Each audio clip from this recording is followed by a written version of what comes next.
Ladies and gentlemen, we have a special surprise for you tonight.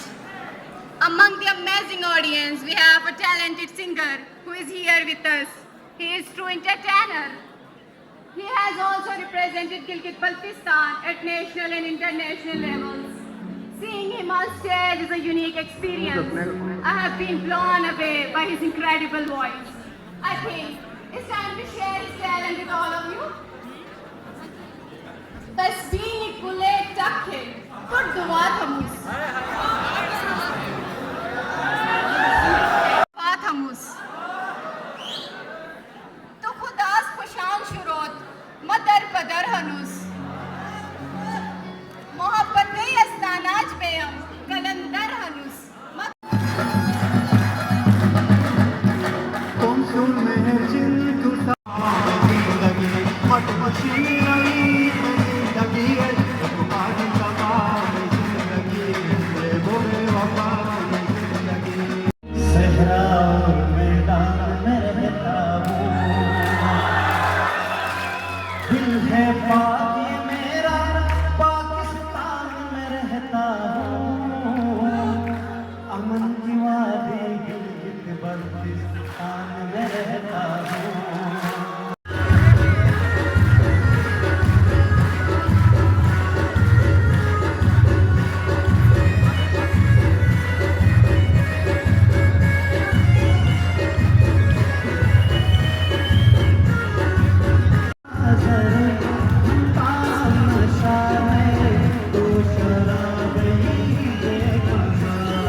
تو میرے ساتھ جو نوجوان تھے جن کے ساتھ وہ سفر ہم اختیار کر رہے تھے تو اتنا کٹھن تھا کہ دوبارہ آپ کو پھر جو ہے گویا گاڑی جو ہے وہ آگے سے پورے سفر مکے سے مدینہ جاتے ہوئے سو اس سفر میں تھے تو جب ایک ہلی ایریا بیچ میں آتا ہے اس سے جب ہم گزر رہے تھے تو میں نے اپنے دوستوں کو کہا کہ کم و بیش یہ مقام ایسا ہے جو سیرت کے بائیں طرف نظر پڑی اور ہم نے دیکھا کہ کچھ اونٹنیاں جو ہیں وہاں پہ چل رہی ایک چراگاہ سی ہے. ہم نے بھی اپنی جیپ کو اس طرف موڑ دیا. 3-4 گاڑیوں میں جو ہمارے ساتھ دوست تھے ہم وہاں نیچے اترے یہ اور رسول رحمت کی محبت میں مہکتے ہوئے سارے دلوں کے لیے دعا کی کہ اللہ سب کو اسی طرح کی بار بار ادب والی آثار والی اور کیفیات والی حاضری عطا فرمائے.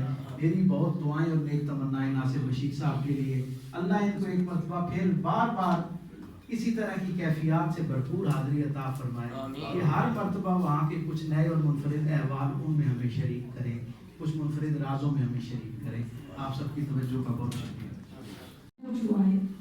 ان کے سینے میں سونے چاندی سے بھی زیادہ قیمتی یادیں اور باتیں ہیں, لیکن آج تک کوئی ایسا کانکن پیدا نہیں ہوا جو اس عظیم پہاڑ کا سینہ چیر کر اس کے اندر چھپی ہوئی یادیں اور باتیں باہر نکال سکے. ये तो उहद का पहाड़ है, पहाड़ जैसा सीना रखने वाले लोग भी कभी कभार वही आता है, चीज़ों को देखता है, अपने अपने अंदाज में उसको लिखता है। पहली पेशी का तीसरा एडिशन इसीलिए आया है कि जो इनकी मुशाहदा करने की सलाहियत है वो गैर मामूली है। जिससे देखिए, आप आके कोई मंजरनामा लिख दें, कोई सफरनामा लिख दें, कोई शायरी कर दें, वो आसान काम हरगिज़ नहीं है। अल्हम्दुलिल्लाह मुझे भी मुतअद्दिद मौके मिले बार बार जाने के, अभी सितंबर में हो गया है। यकीन कीजिए कि जब मस्जिद नबी में एंटर होते हैं, जब खाना काबा में जाते हैं, तो वो हर दफ़ा एक कैफियत ऐसी होती है कि हमारे अल्फाज वगैरह जितना भी पढ़ा है ना, पिछले जो कुछ भी पढ़ा सब भूल जाता है।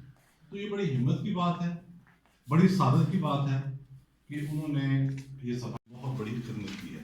इस पर इनकी जितनी तारीफ की जाए कम है, और वक्त भी कम है। इसलिए मैं नासिर शेख साहब को खराज तहसीन पेश करते हुए, और मुझे बहुत सारी पुरानी बातें याद आ गई हैं, और इनकी जो फ़नी पुख्तगी और महारत है, मैं तो करता हूँ कि ये सफ़र जारी रहेगा इंशाअल्लाह ताला। ये फिर इजाज़त मुक़द्दस जाएंगे और एक नए तरीके के साथ फिर कुछ ना कुछ सफ़रनामा लिखेंगे। कदम पढ़ते थे, इंसान उस फिजा में सांस लेता है।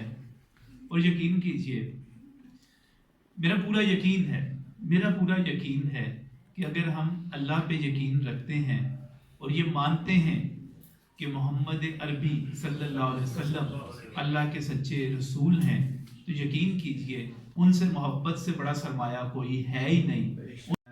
यही तो हीरो की शान है, यही तो हीरो की पहचान है। इससे हट के हीरो क्या होता है? हम उसको हीरो क्यों कहते हैं जो ट्रैफिक का इशारा तोड़कर निकल जाता है? और अभी मैं सोच रहा था, यहाँ बात हुई कि फिर बुलावा आएगा, तो अभी सुहेब सब जानते हैं, नजब सब जानते हैं, नबी सब जानते हैं, शामी साहब आगे फिर बाहर गए हुए हैं।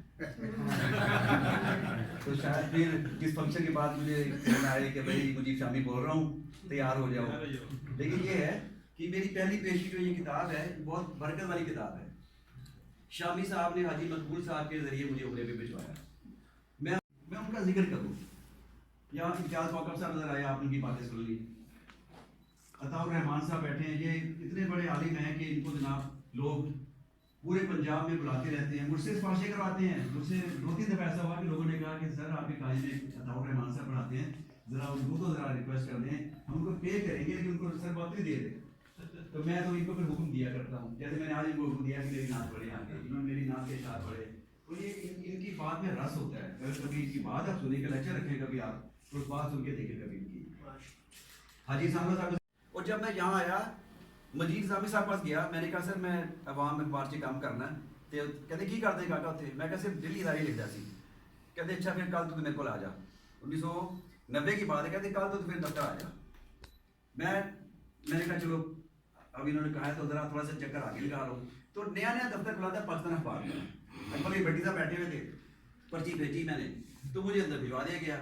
अंदर गुलाम मुस्तफा खर बैठे थे, हबीब जलवी साहब बैठे थे, भट्टी साहब बैठे हुए थे। तो मैंने उनको बताया कि सर मैंने एमए उर्दू का पेपर दिया है, तो रिजल्ट मेरा आ गया है।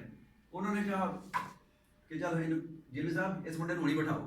बस मैंने फिर पाकिस्तान अखबार में बैठा, वो कहते हैं कि हजरत दाग जहाँ बैठ गए, तो बस मैं फिर वहीं बैठ गया, और आज तक मैं उसी से वाबस्ता हूँ पाकिस्तान अखबार से। इत्तला देते हैं कि फलां अदीब या शायर जो है उसको ये खुशी मिली है या ये गम मिला है, तो ये हमारा सोर्स ऑफ इंफॉर्मेशन है लिटरेचर पर।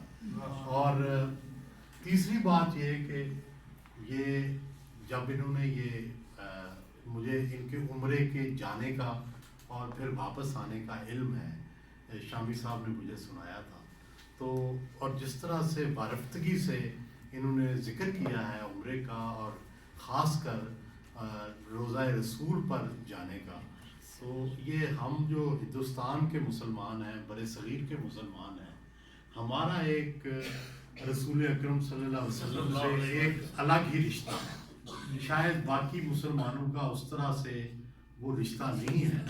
हम ये समझते हैं कि हमारा अल्लाह तक रसाई जो है वो रसूल अकरम के ज़रिए सल्लल्लाहु अलैहि वसल्लम के ज़रिए। नासिर बशीर साहब ने अभी हमारे दोस्त ने कहा कि वहाँ हमारा जलाल है, यहाँ जमाल है। सीधी कर लें माला माला से टेढ़ी है